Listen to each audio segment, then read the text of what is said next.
good. What's up, Craig?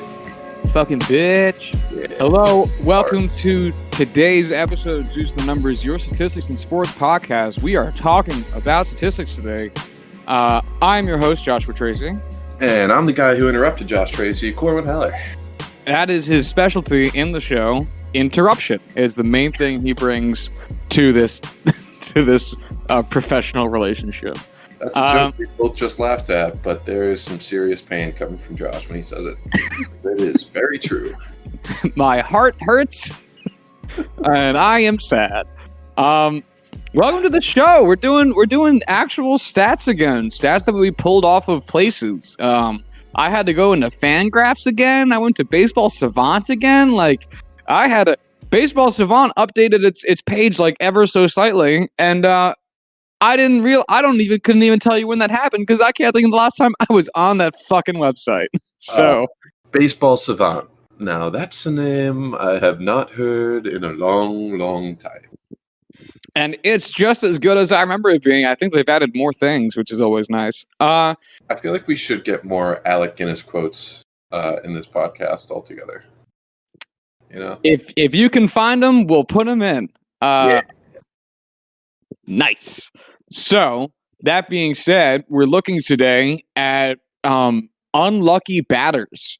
So one of my favorite aspects of baseball is that you can do everything mostly right and still not have things go your way due to factors just beyond your control. And that leads to a lot of poorly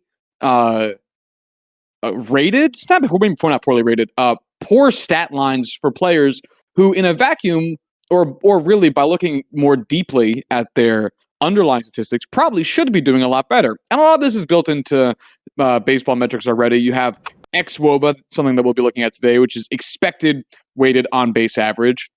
It looks at exactly mostly these stats, but I thought it'd be fun to just take a peek through who, as of Friday morning when I pulled these stats, so we're a couple days behind here, which is fine. Fucking deal with it. Who's been unlucky? So, Corwin, you ready to talk about some luck? Yeah, I'm ready to talk about some luck. So, yeah. So, one of the first things I thought to pull when thinking about luck is one of the first things that I would think is just so immensely beyond your control, and that is out of the zone called strikes. Because that is entirely beyond the batter's control, right? Robot umps, yep. The Angel Hernandez special, essentially. Yeah. He really is pushing for it by being bad at his job. So I have here, we have the stats tables back up, man. It's all legit. Column E, Ootskas is out of the zone called strikes. It's a percent. So Brian Dozier right now is getting fucked. Brian Dozier, 10% of all of the pitches he sees are that are out of the zone are called as strikes. That's a lot. Sorry, go ahead. No, that's it. That's a lot. What is I know we don't have a plus statistic for this, I would assume. But what would you assume the average is for this? Because you've looked at these stats, you've dug them to make this. It's tough to say because so one of the reasons I'm doing this as a percent is because everyone sees a different number of pitches over the course of their at bats. Even people that have the same amount of plate appearances, some people just see more pitches than other people. I have a tough the actual average for this table I have here is 3, I think. Mm-hmm. So that sounds like a number. It's tough to say because out of the zone called strikes shouldn't be a statistic, as we've talked about on this podcast before. It's not a thing that should happen in theory. Again, it's not supposed to be part of the game and is as only because of human error. So if you tell me it's 3, like the literal actual average of this table is, okay. Sure. Why not? Every 3% of all your out of the zone called all your cold strikers are actually out of the zone. I don't know what that really looks like, but I can tell you it's unfortunate. Right. All right. So basically, what you're saying is Brian Dozier is getting royally fucked in the A. Oh yeah, yeah. Brian Dozier's getting fucked. Harrison Bader's getting fucked. Hunter Dozier's getting fucked. Cameron Maben's getting fucked. And then like Logan Forsythe, he's like on the high end of like, this is unfortunate, but like there's a bunch of people around you. So you're telling me that Brian Dozier and Hunter Dozier are two different people? Wow. Yeah, are they? They're not related, right? I don't think so, but at the same time, I don't know. Is it legal? I don't see how it would be, because people aren't really allowed to have the same names anywhere. So, Well, one plays second base and one plays third base, so that would make sense. can you get them on the same team? Hunter Dozier, no, they're definitely not related. Hunter Dozier was born in Wichita Falls, Texas, and Brian Dozier was born in Tupelo, Mississippi, and I think that precludes them from being related. So, I mean, people can move, though. No, you actually are not allowed to move. That is the law. I get it, though. I do. I'm just making sure I'm right. Yeah, no, they're definitely not related. Okay, all right. So that's what it is. That out of the zone called strikes, out of your control, straight up unlucky. You can say it's good framing, and maybe you're right. At the same time, though, someone else doing their job well when they're still wrong, and it fucks you over, is still pretty fucking unlucky. Again, the Angel Hernandez special. Can we determine a statistic for how much of this is attributed to racism by the MLB? Oh, 100%. All of it? Yeah, that makes sense. Yes, every single called strike of it. All right, so that brings us to the next stat I had on the table, and that's BABIP. And this is a pretty, I'll say this is one of like the traditional. I don't want to quite say it's an advanced stat. It feels like it's kind of in between traditional stat and advanced stat because it's still like a batting average stat. There's not like a too much that goes into it. It's basically so the actual abbreviation BABIP is batting average on balls in play, and the idea behind this is if you put the ball in play, you hit it into fair territory. How often are you getting on base? And in theory, there is an average that if you're doing less than that, chances are you're getting unlucky because you're hitting balls more so to fielders than the average person is, which is tough because it's partially your fault and it's partially luck. Like if you are constantly shifted on and you are constantly hitting into the shift, are you doing a bad job or are the fielders doing a phenomenal job? How much of that is your fault and how much of that is bad luck? So a high BABIP, right, a very high batting average basically, tends to mean you're getting lucky. You're hitting the ball a lot where fielders aren't, which again is a combination of luck and skill. And a low BABIP tends to be the opposite. As a lot of things are with baseball, combination of luck and skill. So as of Friday, Chance Sisco has a 75 BABIP. Sorry, 750, I should say, 750. And Miguel Rojas, also 750. That's too high. They're doing too well. We do not approve. For reference, though, as of, if you look at column O, that's at bats. I figured that'd be a relevant statistic to look at. Chance Sisco has 21, and Miguel Rojas is 10. Not huge sample sizes on those guys. Wilson Contreras, huh? I just want to say Miguel Rojas having a 750 BABIP and a 700 batting average is really funny. Yeah. That is essentially, I don't know if you have home runs on here, but it's probably one? I actually don't have home runs on here. Which is fine. I mean, it's not important, but that's those numbers are not very disparaging. I will point, however, to Donovan Solano, whom we have brought up several times because of his weird amount of leading lots of stats as every Sunday we've done the MLB leaders in various stats categories, and Donovan Solano's name keeps popping up for no good fucking reason. He has 59 plate appearances as of Friday morning, which is a decent amount considering how many games have been played this season, as a 520 BABIP. So he is getting very lucky.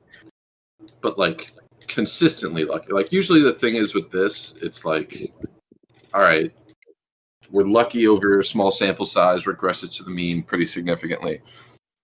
Granted, 50 at-bats is still not a whole lot. Is it at-bats or plate appearances? I want to make sure I have that right. At-bats. Do you have plate appearances, or is that... So I don't have plate appearances. I only have at-bats because my thinking behind it was I don't want to factor in walks. Okay. But like usually 50, I want to say plate appearances is usually when these things start to almost normalize. So his luck is almost comically stable. Same thing with the person directly below him, sitting at 72 at-bats, Charlie Blackmon, at a 508 BABIP. Crazy high. Yeah, but Charlie Blackmon, you know, he's going to hit 400 on the year, so that's allowed. And we're not allowed to talk about how that's going to go back to the mean. I so hope he does it. I would be so happy. I just want that because you called him hitting over 400. And even then I was did pick him. That's a weird pick, but like here we are, and like that's a thing that's still a huge almost probability now, not even a possibility. Oh, you got to have faith in Chuck Nasty. That is who he is on the inside and out. I want to point to one thing real quick. So, everyone, the top, how many do I want to do? 7 players by BABIP. Chance Cisco, Miguel Rojas, Wilson Contreras, Tyler Flowers, Kevin Plawecki, Donovan Solano, and Charlie Blackmon all have batting averages right now, which is column N, by the way, over 300, with all but 2 of them having batting averages over 400. Their batting averages in the same order as I just read their names: 381, 700, 400, 375, 474, 458, 472. So as you can see here, like if you have a high BABIP, like that means you're getting on base a lot from hitting, which means you're going to have a high batting average. I would like to now point to Carter Kaboom, who has a 500 BABIP, still really high, and somehow has a 240 batting average. What? Yeah, I have this number here. This can't be right because I don't even understand how that makes sense mathematically. How, Josh? I genuinely don't understand. I'm not asking like, oh, how is Carter Kaboom doing this? I'm like, how does this math work out? So as it stands right now, and granted, you know, we're looking at stats that include Friday's games and Saturday's games, so they might be slightly different. But as it stands right now, Carter Kaboom, I'm looking at his baseball reference page, a 235 batting average. So that tracks. Is BABIP on this page, or am I going to have to go somewhere else for it? It's all right. It's not on this page. Damn it! I'm going to have to go to a different. Would it be in advanced stats? Does Baseball Reference count BABIP as an advanced stat? It did. Okay, so yeah, it has his BABIP as being lower now. It's at 400, but he has a 400 BABIP on a 240 batting average. That's fucking unlucky. Well, I also looked. He has a total of 13 at bats. So again, this is about as small of a sample size as you're going to find. He has 34 at bats with 8 hits. I switched my. Okay, I see the issue. I was on him. I sorted by the table differently, and now I'm. That's all right. I got you. No worries. It's on me. 34 at bats, 8 hits. But so he's just not putting the ball in play ever, unless he is getting on base. So every time, so he's not making fielded outs, I guess. He's only striking out 34 at-bats, 14 strikeouts. So that means 8 out of 20. This is weird. Because like last year he played in basically this very similar amount of games. 11 games last year versus 10 games so far this year. 43 plate appearances to 40, 2019 to 2020. 39 at-bats to 34 this year. Last year his batting average was worse, 128. This year it's 235. Neither of them are good. Last year's BABIP 143, which makes sense. That's only a 15-point difference. That's not a lot. This year's batting average 235 to a BABIP of 400. That's just so odd. Actually, sorry. He's probably overperforming his true batting average. Then it's probably going to come down. Which means because right now 400 batting at BABIP, that's pretty high. It's probably going to regress and hurt his batting average overall. He's probably going to get worse if he keeps playing. Which is interesting because his first. What do you want to call it? His first taste in the MLB, he was so good. Granted, I don't know any of his actual stats anymore because it was, I don't know, last year, 2 years ago, but he was doing really well. And I don't know if that was super lucky or not, but I had high expectations for him coming into this year. Yeah, he's been touted as being a good prospect for a while now. So you would think differently. I now would like to sort this by smallest to largest so we can look at who's getting fucked by BABIP. We're going to ignore all the zeros because there are people I do not know who they are. Zach Collins, Bo Taylor, Joe McCarthy, Josh Van Meter, Jordan Luplow, Lewis Brinson, and Jared Walsh. Don't know who any of them are. I didn't know we had communist haters in here. Oh, yeah. He is Mr. Red Scare. I would like to direct your attention to Gregory Polanco, who is my early contestant for this award, this unluckiest player and unluckiest batter in baseball so far. He has a 0.67 BABIP. That's so low. That's Gregory Polanco for you. I mean, if you bring health into consideration, I don't think there's any doubt in my mind he is far and away the unluckiest batter in baseball. Because the man just gets fucked by everything. This is brutal. Hey, I'm not a Pirates fan anymore, so I can't be too upset. But so you look at who has the below 0.1 BABIPs, and there's a few names here. We got altogether 8 names in order, in ascending order. Gregory Polanco, Matt Beattie, who also shares this 0.067, Josh Harrison, Billy Hamilton, Tyler O'Neill, Francisco Mejia, Miguel Andujar, and Matt Olson. And there's some names you recognize on here, but most of those people have fewer than 30 at bats. The only one that doesn't, that has more than 30 at bats so far, is Mike Zunino is 67. Oh my God, Mike Zunino, what the fuck? Oh, sorry, that's Matt Olson. Wait, what's going on with Matt Olson? That's really bad. Matt Olson has a 0.095 BABIP and has 67 plate appearances. Yeah, he's been having a rough year. But I feel like I could easily be getting this wrong as well, but I feel like he is also a strong contender for guys who gets fucked most by the shift. He is left-handed, so that would make sense. I could certainly believe that. The craziest part is that he is batting 158 right now and has an OPS plus of 118. Ooh, wow.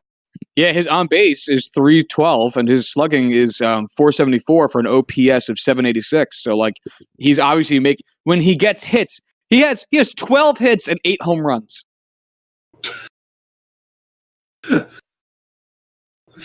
Oh man, that's stable.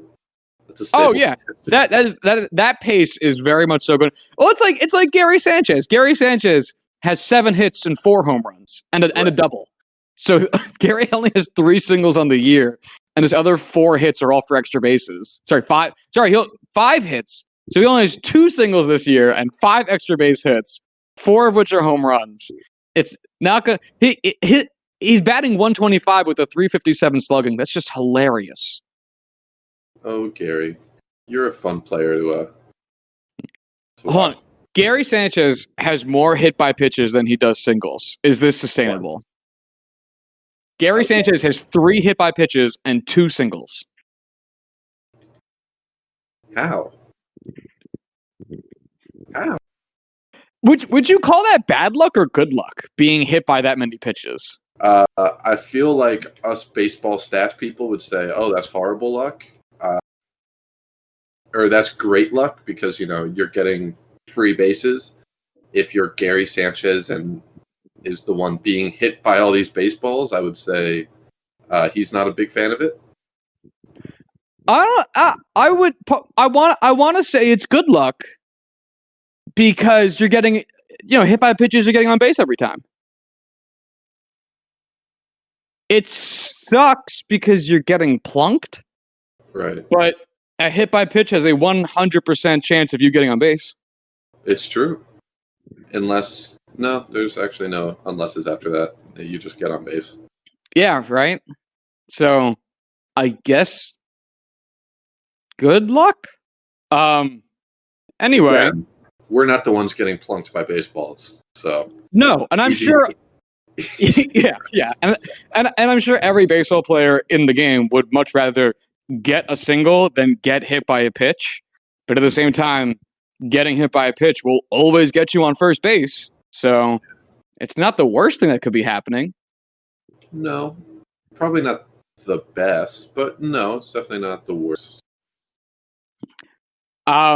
So let's take it over to the next column I have. I'm going to skip barrels for the moment. I just put it in there because I thought it was fun to see the counting stat version of it. We have barrel percent coming up later.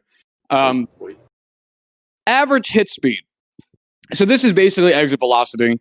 I don't know why, but Baseball Savant tells you it's exit velocity, and then when you download the spreadsheet, they have the column header as being average hit speed. So it's just exit velocity by a different name that I did not give it. Some data entry intern. I fully do. Fuck that guy. So now this is telling of the player. This. So BABIP, you blame the fielders, or at least you can. Out of the zone called strikes, you blame the umps because it's no one else's fault. Average hit speed, though, you could blame the catcher a little bit at least. But the thing is about that, the catcher is definitely trying to manipulate the view of it as much as he can, but it's still on the ump to make the right call regardless of visual manipulation. You know what I mean? Yeah, I guess. It's yeah. Regardless, I don't know why I'm trying to defend umps here. Who cares? Fuck the umps. Yeah, fuck that guy. Average hit speed, though, it's the batter. It choosing what you swing at is going to make a big. If you're swinging at if you're hitting over top a bunch of curveballs and just pounding them into the dirt, like, you're going to hurt your average hit speed because you're going to be hitting them like 10 miles an hour. Same thing if you get a lot of pop-ups. If you hit with the wrong part of the bat, basically, is what I'm getting at here. And obviously, it's difficult to hit a baseball. We're not saying it's not difficult to hit a baseball. It's really fucking hard to hit a baseball. But it's part of how lucky and unlucky are you getting?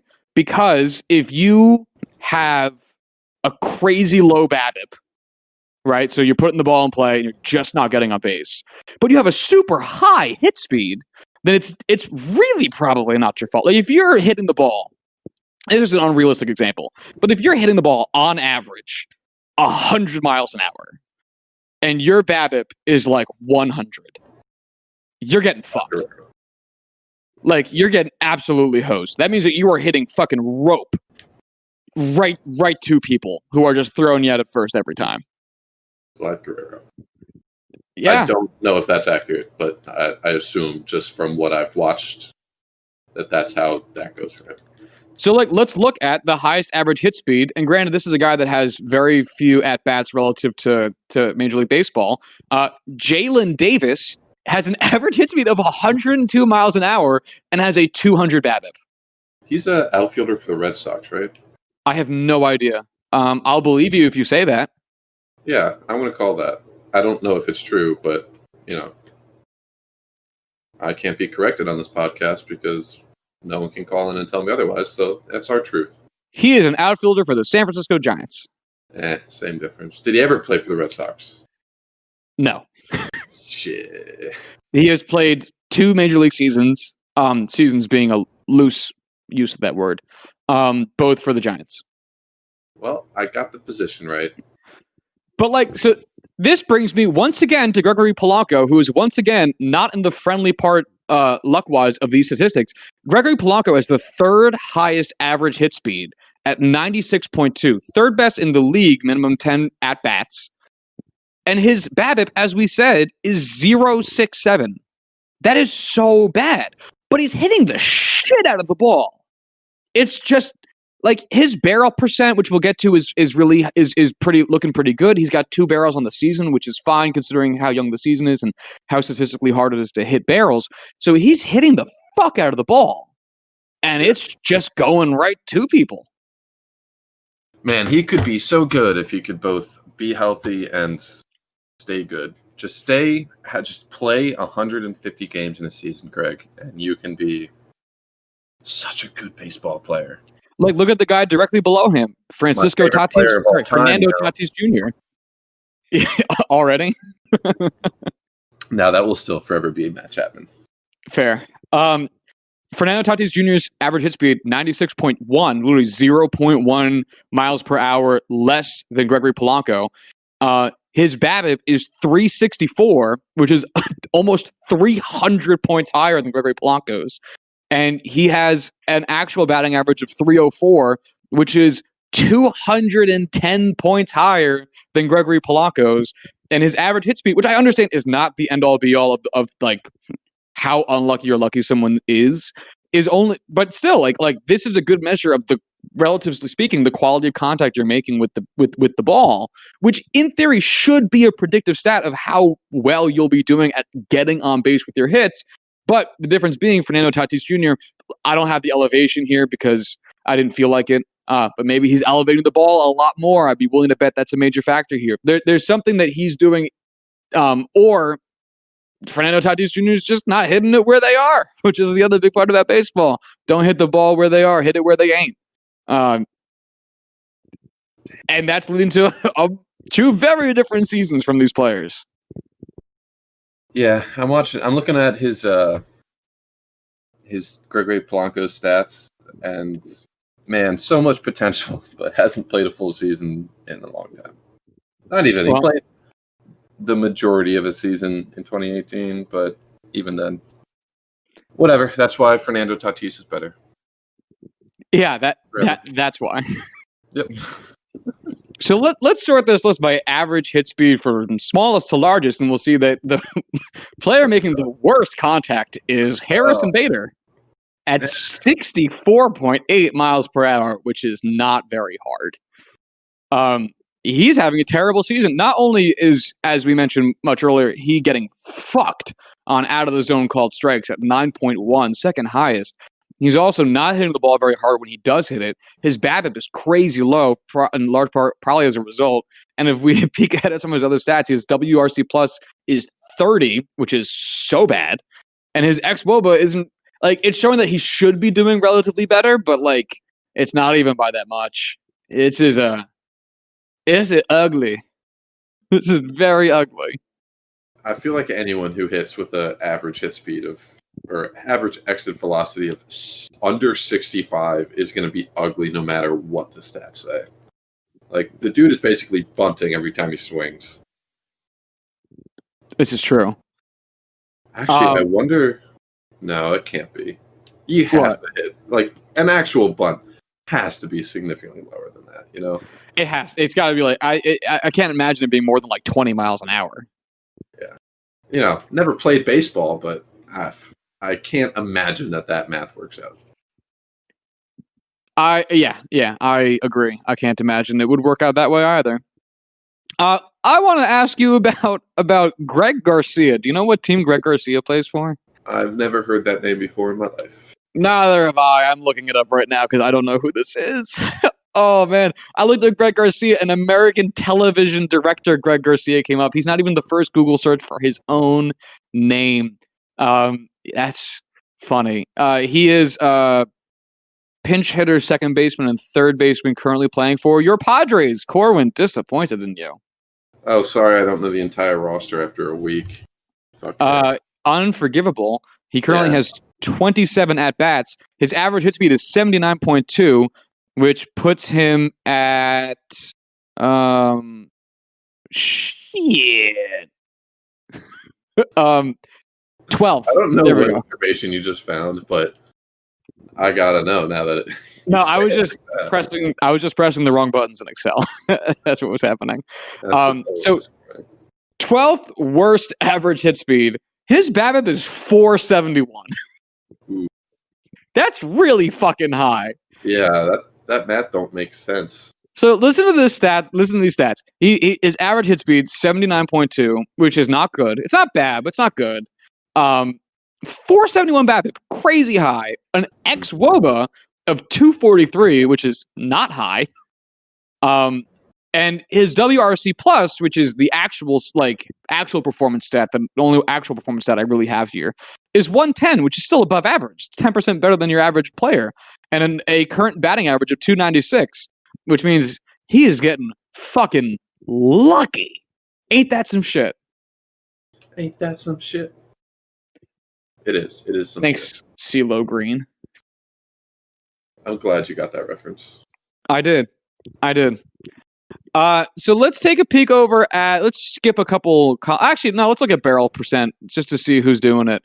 So the highest barrel percent in baseball right now, which is the percent of your batted ball events, which is the term StatCast uses. What percent of those events are barreled balls? The leader in this right now was Logan Forsythe with a 33% barreled ball percent, which is stupid high and not sustainable.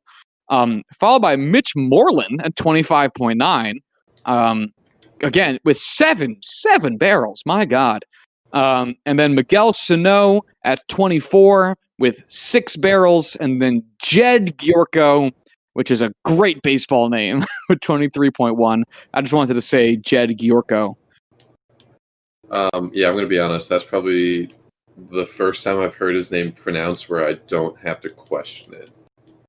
Because I trust you. I trust your pronunciation if you're that enthusiastic about saying it. Can I tell you the 80 great baseball name that the Yankees came out with this year? Sure.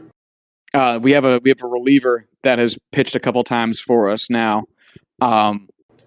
Young guy, Brooks Kriske. That's fake. That's a fake name. Tell me that doesn't sound like the name of a baseball player from like a Japanese video game where they were trying to make up American sounding names. Oh, of course. Brooks Kriske. That dude sounds like he played baseball in 1930 and had like 10 WAR but made the Hall of Fame. Yeah. I can Brooks see that. Kriske. I just love the analogy that we always seem to do now of, yeah, okay, that's from a Japanese video game that, we can now totally picture in our minds. And I love it so much. I mean, it's so true. It's so accurate.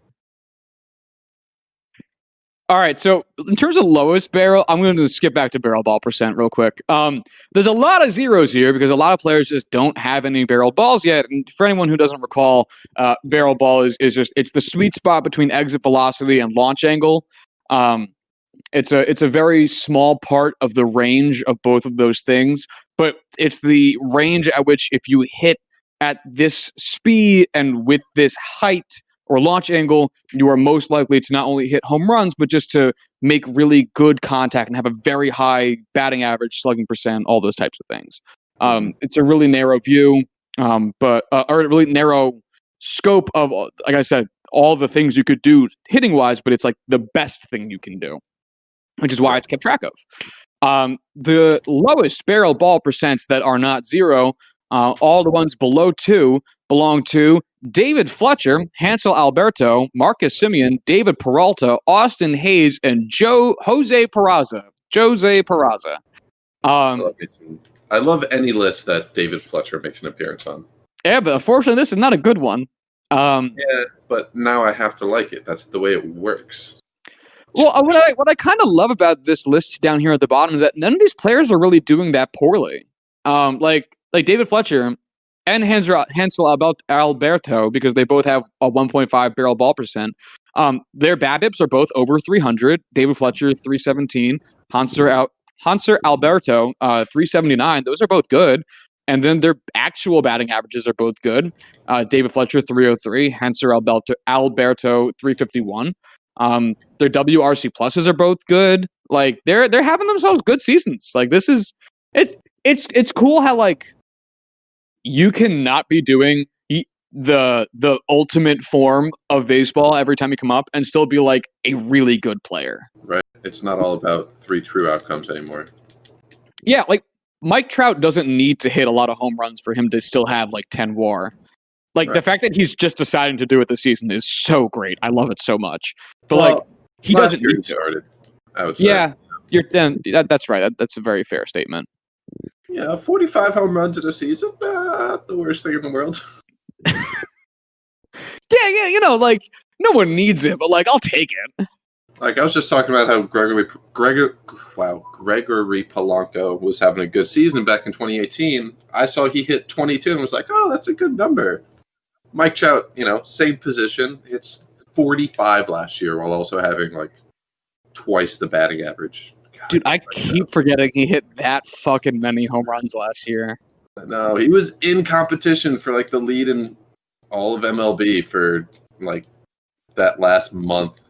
I don't know. It's just ridiculous. The man is And then it went to Jorge Soler. I thought it was Pete Alonso. Oh, was it Pete Alonso? Actually, I think you're right. I think Jorge Soler had 49 and led the American League, and Pete Alonso had 53, which led all of baseball. Yeah, you're right. Fucking Jorge Soler, though. Get out of here. Hey, no, we will not tolerate Jorge Soler slander on this podcast. Yes, Dad. All right, let's take a peek over at WRC Plus, which is weighted runs created plus. Basically, it takes all of the things that you do in actuality, it weights them appropriately and calculates basically how much better of a hitter you are than the average person or the average baseball player, not the average person. We're all terrible hitters. This is, again, an instance where 100 is average. So if you are 105, you are 5% better than the average hitter. And if you are at 95, you are 5% worse than the average hitter. So given small sample sizes, again, as of Friday, Miguel Rojas, 434, doing a good job. Yeah, again, though, Miguel Rojas hasn't played in like 9 months at this point, and has corona. So we will instead defer down to a much more realistic top spot here with Juan Soto at 287 being the fucking stupid good player he is all the time. I'm very excited to talk about the stat to the right, just because that was the first thing that I sorted by when you sent me this, and I'll save it. I know we're going to talk about it, so I won't spoil it, but right. Juan Soto, so good. I know. Just to go through some of his lines, I mean, a 350 BABIP is totally reasonable. It's not crazy high. It's not crazy low. It sounds very, very true outcome-ish or very realistic. 4 barrels for 16% barrel percent is phenomenal. Not average hit speed of 95.6 is phenomenal. And then like his actual batting average right now is 414, which is just so good. And then a 287 WRC plus. Like he's just killing it. I just love to see it, especially because the Nats got fucked with all the coronavirus cases that their scheduled opponents were supposed to have, and they ended up like not playing baseball for like a week. So it's nice that, actually, that was Juan Soto specifically who missed the opening series against the Yankees. And then the Nationals missed some games because they were supposed to play, I think, the Phillies, and then the Phillies had their scarecrows, the Marlins, and it's nice that Juan Soto's undeterred from all of the obstacles and is still having a great fucking season. I know this is a non sequitur, but did you see the video of Juan Soto doing the Soto shuffle on a out of the zone called strike, and then hearing the call and then just looking absolutely heartbroken? I did. It was a terrible call. Oh, absolutely. Truly hilarious because Juan Soto knows better. He knows better than the umps. I wonder if the umps go back after the game and go like, damn it. He was right. I fucked him. Or if they go, fuck you. I don't care what they say. It was a strike. I feel like Jim Jeffries will because, the whole Gala Lagarde, however you pronounce it, fucking up that perfect game. I could see him. But if you think Angel Hernandez or CB Buckner go back and it's like, man, I fucked that up. Should apologize to that guy. There's no fucking way. Oh, no, they don't care that much. Let's look at who's got the worst WRC pluses so far. We have 2 negative 100s. They belong to Joseph McCarthy and Jared Walsh. I'm going to assume they both belong down here because I don't know any better. Let's see who's got a lot of plate appearances. All right, over 40 plate appearances on this list. Oscar Mercado, I do not know what team he plays for, has a negative 29. Oh, buddy, I'm sorry. He's not doing well. Yeah, no, he's had a bad. Negative 29. Jesus. All right, but I think it's probably worse, though, that Scott Kingery is here. 40 at-bats. It's more at this point, I'm sure. Negative 25 WRC plus from a major prospect. That's bad.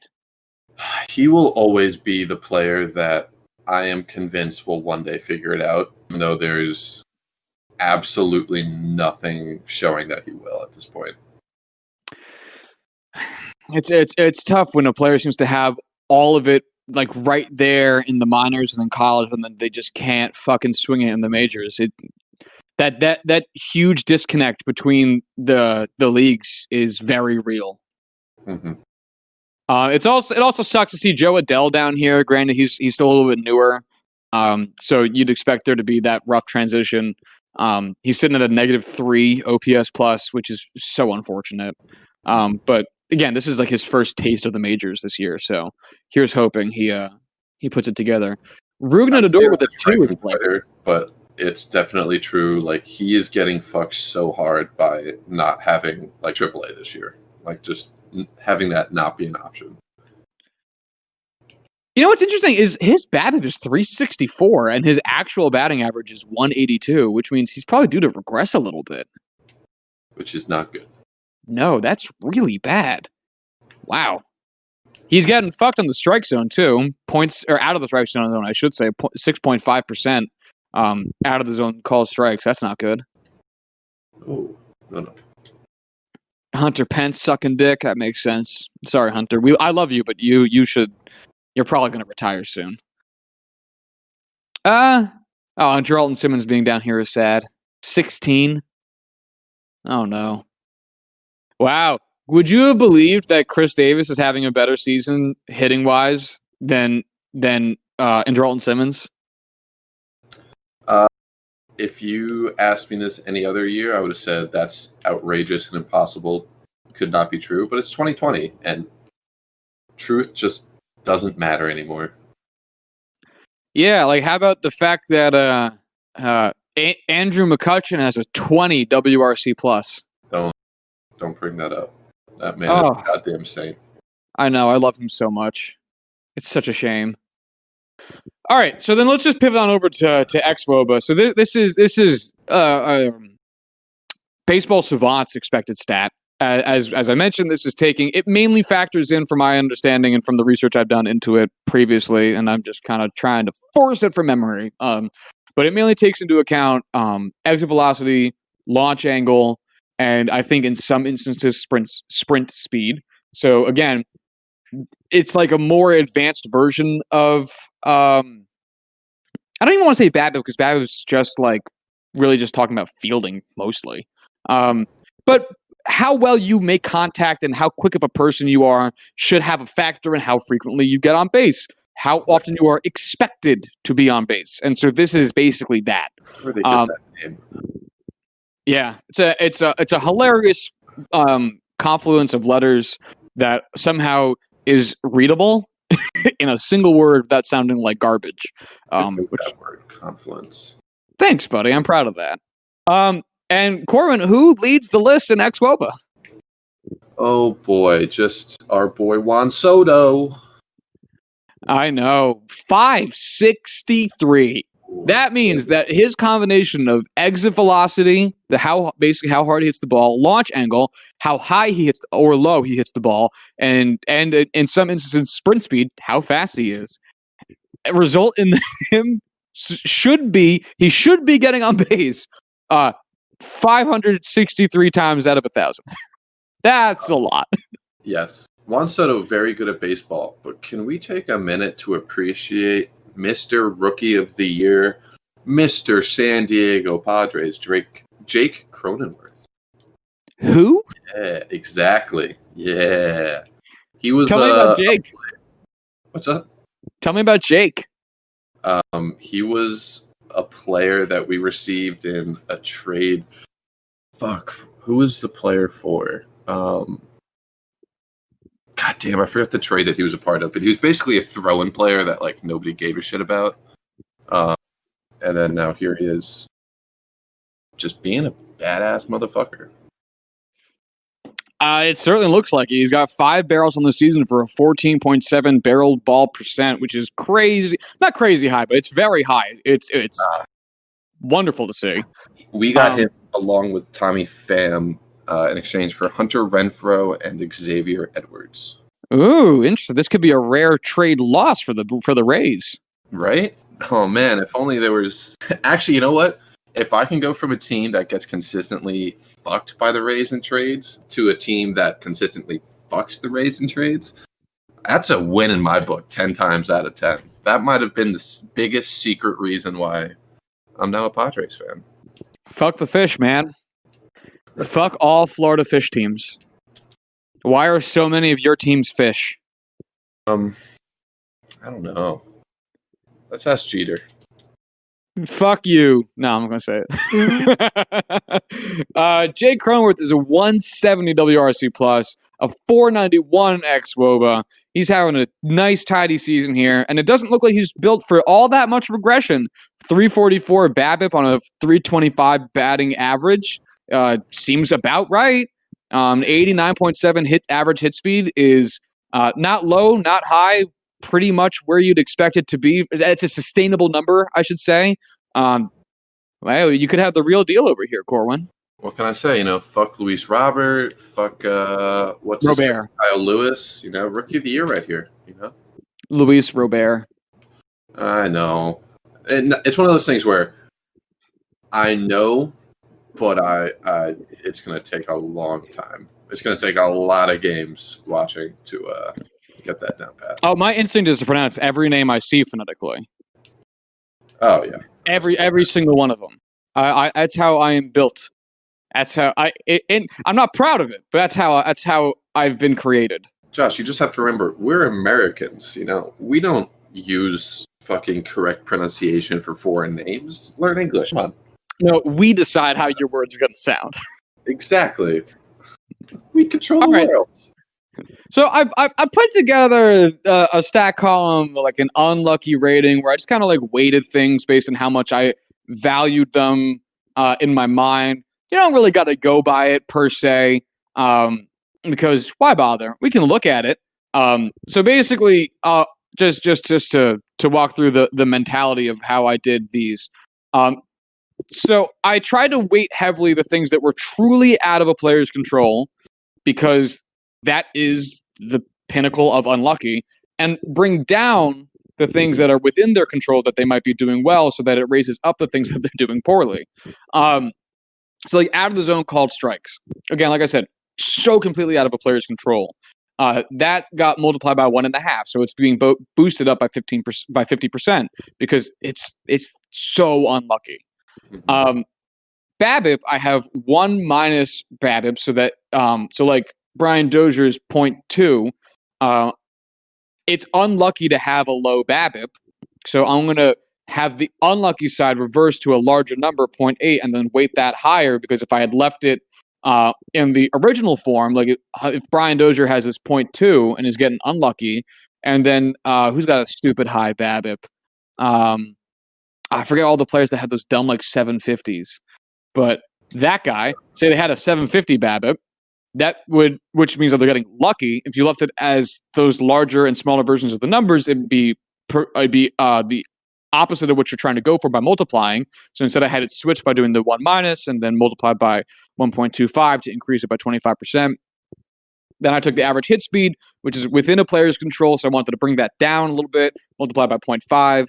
And then I took WRC plus, which is the real actual what you're doing, brought that down by 0.025. I didn't want to weight it too negatively or too harshly. And then also brought up xWOBA by a lot because that is kind of, again, one of those catch-all confluence of various stats in one. Raise that up, multiplying it by adding 1 to it so that multiplying it doesn't make it smaller, and then multiplying it by 2. Yes, math. All the math you could want. And all that leads to us seeing Brian Dozier as the most unlucky player in baseball so far. I'm a little upset it's not Gregory Polanco, but the numbers don't lie. Gregory Polanco is here in the top 15. He's sitting down there at what looks like number 14. 13. Yeah, sorry. 13. But Brian Dozier, he's getting fucked on out of the zone call strikes 10%. His BABIP is 0.2. His average hit speed is 88, which is fair. His actual batting average is 133, which means his WRC plus is -4. With his xWOBA being 0.27 or 270, I should say, which means he should be doing, even though xWOBA of 270 is not good, he's still underperforming it. So that's just crazy bad luck for Brian Dozier this season, it would look like. Another nice name to see in this unlucky column here is Joe Adell. He's considered by this very fast and loose stat I put together the 5th unluckiest player in baseball right now, with his 6.5 out of the zone called strikes percent. His BABIP is high, 364, like we said. His average hit speed is high, 92.5%. His xWOBA is crushingly low, and his batting average, actually, he's outperforming his xWOBA by batting average, which is interesting. His WRC plus at -3, I think, is also what's boasting him in the unlucky column here, because -3 WRC plus, I just don't think is a sustainable statistic, metric, at this crazy low of a level. There's no way he's going to be this for a season, I would think. But yeah, I don't know that, actually I shouldn't say that. I do know this is not the greatest way to look at it, but I was trying to find some way to capture the unluckiness of various players into one thing to look at them. I don't know. Do you have any takeaways? I just really hope Joe Adell works out, because having another star player on the Angels giving Mike Trout a chance at the championship is just too important to miss out on. Just because, goddamn, I need him to win a championship at some point, and he's gonna be on the Angels for forever. So please work out, Joe Adell. I mean, it would be so great to see Joe Adell, Albert Pujols, and Mike Trout all win the same World Series. Mm-hmm. The past, the present, and the future, man. Oh, that would be so cool. Yeah, that'd be great. So yeah, that's pretty much all I really got. It's fun, and at some points, depending on your rooting interest, aggravating to see players quote unquote struggle when it seems like they're doing all the things right. Like, I'm not going to say Gary Sanchez has necessarily underperformed this season based on what he's been doing, but it's tough because, like, you see, I take Gary because he is struggling this season. He's not having a great season so far, and it sucks when you see a player hit the shit out of a ball who is struggling and have that ball go directly at the shortstop. What would have been a line drive into the gap is getting stopped by the shortstop, and you go, well, fuck, man, like, that's going to make his batting line look worse. But that was a really good piece of hitting he just had there that just got taken away from him. And it sucks to see that because, again, it shows up poorly on the batter in the box score, but you as a fan who watched the game know better.